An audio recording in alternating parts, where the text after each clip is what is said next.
Hello students, today we have to discuss a new topic, relative motion between two projectiles. Here there are two projectiles are fired with speed of projection u1 and u2 respectively and having angle of inclination alpha 1 and alpha 2 from the same instant and from the same point. Suppose कीजिए कि u1 और u2 velocity से हम दो projectile को fire किए और एक समय में ही फायर किए एक साथ और एक ही पॉइंट से फायर किए, लेकिन समझने के लिए इस फिगर को हमने अलग अलग बनाया है। अब हम यदि लिखें पहले प्रोजेक्टाइल के लिए, पहला प्रोजेक्टाइल है यह दूसरा प्रोजेक्टाइल है, तो पहले प्रोजेक्टाइल का एक्स कंपोनेंट क्या होगा? u1x बराबर क्या होगा? u1 cos alpha 1 and u2x क्या होगा? u2x is equal to u2 cos alpha 2 हो सकता है। अब देखिए y एक्सिस के लॉन्ग कंपोनेंट क्या होगा? u1y बराबर है u1 sin अल्फा 1 होगा और u2y बराबर u2 sin अल्फा 2। ये x कंपोनेंट और y कंपोनेंट क्रमशः पहले प्रोजेक्टाइल और दूसरे प्रोजेक्टाइल का है। तो रिलेटिव मोशन x एक्सिस के अलोंग क्या होगा पार्टिकल का? Relative motion of one, relative motion of one with relative to two, relative to two along x axis, along x axis as. बताइए क्या होगा? तो relative motion along x axis हो जाएगा u12। along x axis कह रहे हैं तो हम along x axis के लिए लिख रहे हैं यह this is equal to u1x minus u2x बराबर है u1 cos alpha 1, u1 cos alpha 1 minus u2 cos alpha 2। अब जरा सा सोचिए कि एक्सीलरेशन क्या है? रिलेटिव एक्सीलरेशन एक्स एक्सिस के अलावा तो वैसे भी पहले से जीरो है एक्सीलरेशन पहले का, इंडिविजुअल पार्टिकल का भी एक्स एक्सिस के अलावा एक्सीलरेशन जीरो है, दूसरे पार्टिकल का भी एक्स एक्सिस के अलावा एक्सीलरेशन जीरो है, लेकिन वाई एक्सिस के अलावा कहिएगा तो वाई एक्सिस के अलावा इसका वर्टिकली डाउनवर्ड डायरेक्शन में एक्सीलरेशन जी है, इसका भी vertically Y direction negative direction में निगेटिव वाई एक्सिस के अलावा जी है एक्सीलरेशन ड्यू टू ग्रेविटी। तो relative acceleration along Y axis भी जीरो है। Obviously relative acceleration along x-axis and y-axis are zero. Zero क्यों है? तो x एक्सिस के अलॉन्ग तो एक्सीलरेशन था भी नहीं, इसका था न इसका था, और y एक्सिस के अलॉन्ग इसका भी है और इसका भी है। तो y एक्सिस के अलॉन्ग अगर लिखेंगे तो u12 along y एक्सिस लिखेंगे तो यह भी क्या हो जाएगा? g minus g minus minus g, this is minus g plus g, this is zero. तो y एक्सिस के अलॉन्ग भी नहीं है एक्सीलरेशन। इसका मतलब वेलोसिटी रिलेटिव मोशन क्या होगा? जब एक्सीलरेशन है ही नहीं, it means that motion will be, relative motion will be uniform, और टी समय में तो यह फेंका ही गया है, इसलिए वो ओरिजिन से पार करेगा।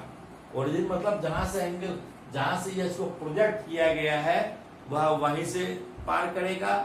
तो इसका ग्राफ खींचे तो कैसा ग्राफ आएगा यह आप देखें।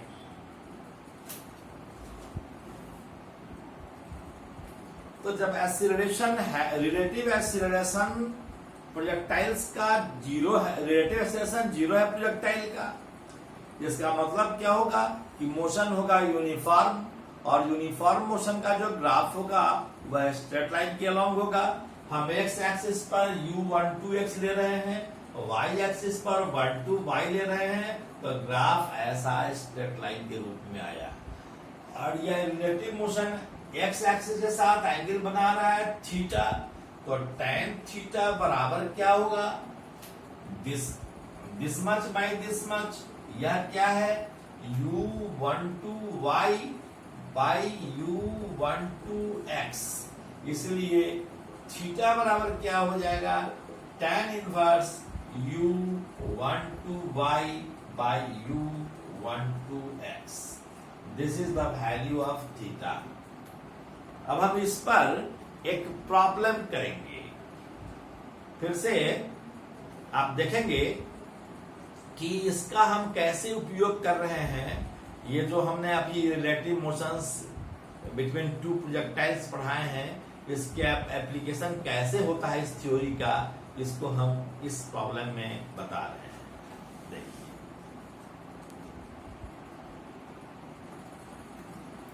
ये एक प्रॉब्लम है, ए और बी दो प्रोजेक्टाइल को फायर किया गया है। एक प्रोजेक्टाइल को 30 डिग्री पर फायर किया गया है 60 मीटर पर सेकंड के स्पीड से, और दूसरे प्रोजेक्टाइल को बी को अल्फा एंगल से फायर किया गया है 50 मीटर पर सेकंड के स्पीड से। और दोनों जहां से फायर किया गया है, दोनों का जहां से प्रोजेक्शन हो रहा है, उनके बीच की दूरी 100 मीटर है। तो आपको मालूम करना है कि एंगल ऑफ प्रोजेक्ट, अगर एक क्वेश्चन में और एक बात है कि वे दोनों किसी समय पॉइंट P पर कोलाइड करते हैं, कहीं ना कहीं कोलाइड करते हैं, वे दोनों, उन दोनों के बीच कहीं ना कहीं टक्कर होता है। तो पूछ रहा है कि if the particle collide in air find the angle of projection alpha. Alpha किस एंगल, कौन सा एंगल होगा कि दोनों के बीच कॉलिजन हो। दूसरा कि the time when the collision take place, यानी कितने समय, प्रोजेक्शन के कितने समय के बाद वे एक दूसरे से टकराएंगे, कोलाइड करेंगे। और तीसरा कि the distance P from A where collision occur. Suppose कीजिए कि P पॉइंट कहीं यहां पर है, तो यहां से इसका डिस्टेंस क्या है, तो यह डिस्टेंस आपको निकालना है। तो ये 3 क्वेश्चंस इसमें है और हम 1 बाय 1 बता रहे हैं। सबसे पहले हम देखें कि ए कैसे निकलेगा, अल्फा एंगल निकालना है। अल्फा एंगल निकालने के लिए आप क्या करेंगे, आप, यह बात तो समझ में आ रहा है कि जब टक्कर होगी, सपोज कीजिए कि टी समय के बाद टक्कर हुआ, तो टी समय के बाद टक्कर हुआ होगा, तो दोनों टी समय के बाद कहीं न कहीं टकराया होगा, यानी कितने टाइम के बाद कोलिजन हुआ, तो उतना टाइम तक चला होगा। और दोनों का जो टक्कर हुआ होगा, तो जो P की जो ऊंचाई होगी वह इस हॉरिजॉन्टल प्लेन से दोनों के लिए तो बराबर ही होगी, यानी y एक्सिस के अलोंग जो डिस्प्लेसमेंट होगा T समय के बाद वह दोनों के लिए बराबर होगा। और जब दोनों एक्सीलरेशन दोनों का y एक्सिस के अलोंग एक्सीलरेशन दोनों का सेम है, ग्रेविटेशनल एक्सेलरेशन g नीचे की ओर काम कर रहा है, अर्थात रिलेटिव मोशन में रिलेटिव एक्सीलरेशन जो है यह 0 है। अब देखें कि जब दोनों टकरा रहा है, इसका मतलब यह है कि दोनों का y कंपोनेंट जो होगा टकराने का, तो y कंपोनेंट तो सेम होगा, यानी y डिस्टेंस सेम होगा। इस चीज को हम देखें कैसे करते हैं। अब देखें कि समान हाइट पर टकरा रहा है, इसका मतलब है कि दोनों के वेलोसिटी का y कंपोनेंट बराबर होना चाहिए। तो y कंपोनेंट जब बराबर होना चाहिए, इसका मतलब क्या होगा कंपेयरिंग ए है, comparing their y components of speed, their y component, comparing their y component of speeds, क्या होगा 60 sin 30, 60 sin 30 यानी u cos 30 x कंपोनेंट है, u sin 30 y कंपोनेंट है, तो 60 cos 30 इधर हुआ, 60 sin 30 ऊपर की ओर हुआ, तो 60 sin 30 और यह कितने के बराबर होगा 50 cos अल्फा, एक x कंपोनेंट होगा इस डायरेक्शन में, 50 sin अल्फा ऊपर की ओर होगा, तो दोनों समान डिस्टेंस तय करेंगे। मान लिया t समय के बाद टक्कर करेंगे तो u इंटू टी इसके लिए बराबर होगा u इंटू टी उसके लिए, यानी 50 sin अल्फा इंटू टी, तो t से t तो कैंसिल हो जाएगा, सो 60 इंटू हाफ बराबर होगा 50 sin अल्फा, इसलिए 30 is equal to 50 sin alpha, so sin alpha is equal to 30/50, तो ये हो गया 30/50, दिस इज 3/5, इसलिए alpha is equal to 37 degree.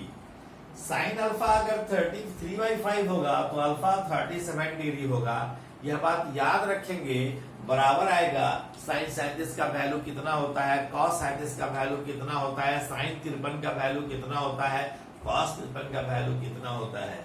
हम एक बार और बताए थे आपको जब हम वेक्टर पढ़ा रहे थे, साइन 37 बराबर होता है 3/5, कॉस 37 बराबर होगा 4/5, साइन 53 बराबर हो जाएगा 4/5 और cos 53 बराबर 3/5।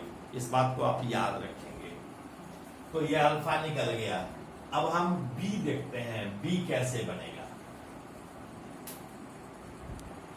Velocity of u relative to velocity of a relative to b को हम लिख सकते हैं uab, और इसका मोड हम निकालेंगे तो यह मोड क्या होगा,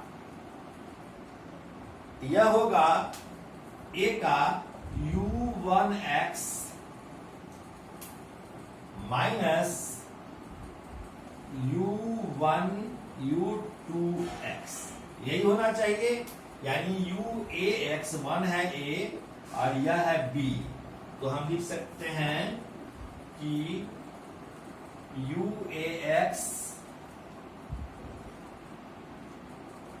माइनस ubx, और यह बराबर क्या होगा uax, इसका x कंपोनेंट क्या होगा 60 cos 30, तो 60 cos 30 माइनस ubx का कंपोनेंट इस साइड में हो रहा है तो माइनस में होगा 50 cos alpha, 50 cos alpha minus में लिखेंगे तो लिखेंगे माइनस 50 cos अल्फा, लेकिन cos अल्फा कितने के बराबर है, अल्फा कितने के बराबर है 37 डिग्री के बराबर है, इसलिए इस अल्फा के जगह पर हम 37 डिग्री लिख सकते हैं क्या, तो इसको हम अल्फा को के जगह पर हम लिख लेते हैं 37,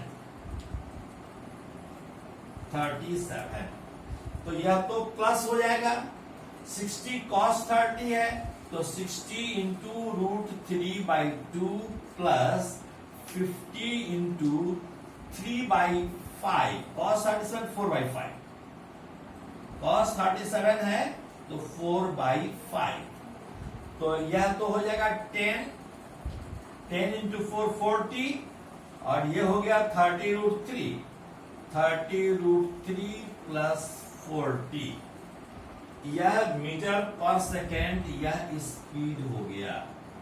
तो टाइम कब निकलेगा, कब कॉलिजन हुआ, तो टाइम निकाले, टाइम बराबर है रिलेटिव डिस्टेंस बाय स्पीड, तो डिस्टेंस दोनों के बीच का कितना है 100 और रिलेटिव स्पीड तो यह हो गया, तो यह हो जाएगा कितना 100 मीटर डिवाइडेड बाय स्पीड है 30√3 प्लस 40 और इसको जब आप कैलकुलेट करेंगे तो पाएंगे 1.09 second. This is your answer. अब हम यह दूसरा पार्ट भी हो गया, बी भी बन गया। इसके बाद अब तीसरा पार्ट देखेंगे। तीसरा पार्ट कहता है the distance P from A where collision occurs. कहां कॉलिजन होगा। सपोज कीजिए कि दोनों का टक्कर इस पॉइंट P पर हुआ, तो A से P की दूरी निकालना है, अर्थात AP अगर हम हाइपोटेनस खींचें तो यह हाइपोटेनस निकालना है। तो यदि यह डिस्टेंस हमको मालूम हो, T समय के बाद टक्कर हो रहा है, तो यह डिस्टेंस U इंटू T होगा।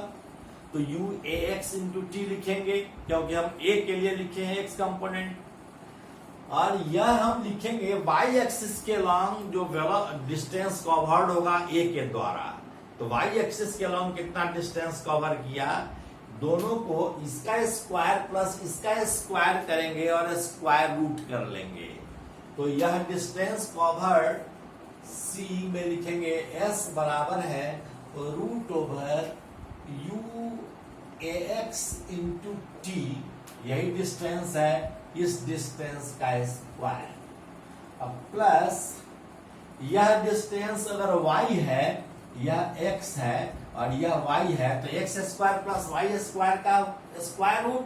तो y क्या लिखेंगे, तो y लिखेंगे u a y into T minus half g into T square, इसका होल स्क्वायर करेंगे। यानी s यहाँ है, वास्तव में यहाँ s बराबर है x square plus y square का स्क्वायर रूट। x के जगह पर हमने लिखा u x t और y के जगह पर लिखा यहाँ, क्योंकि y एक्सिस के लॉन्ग मोशन ds रिलेटेड है, तो इसलिए यह माइनस साइन के साथ है। तो अब वैल्यू रखेंगे, u ax का वैल्यू हम पहले निकाल चुके हैं। वह वैल्यू क्या था, 60 cos 30 था, और 60 cos 30 लिखे थे 30√3 इंटू 1.09 t का वैल्यू था, इसका स्क्वायर प्लस u ay का वैल्यू था 60 इंटू साइन 30, तो हाफ हो जाएगा 30 हो गया, यह 30 into 1.09 minus half into 10 into T का स्क्वायर, दैट इज 1.09 इंटू 1.09। इसको अब कैलकुलेट कर लीजिए, और कैलकुलेट करने के बाद जो भी आता है वही आपका आंसर होगा। 62.64 meter. This will be your answer. You have to calculate it yourself. Thank you very much. All the best.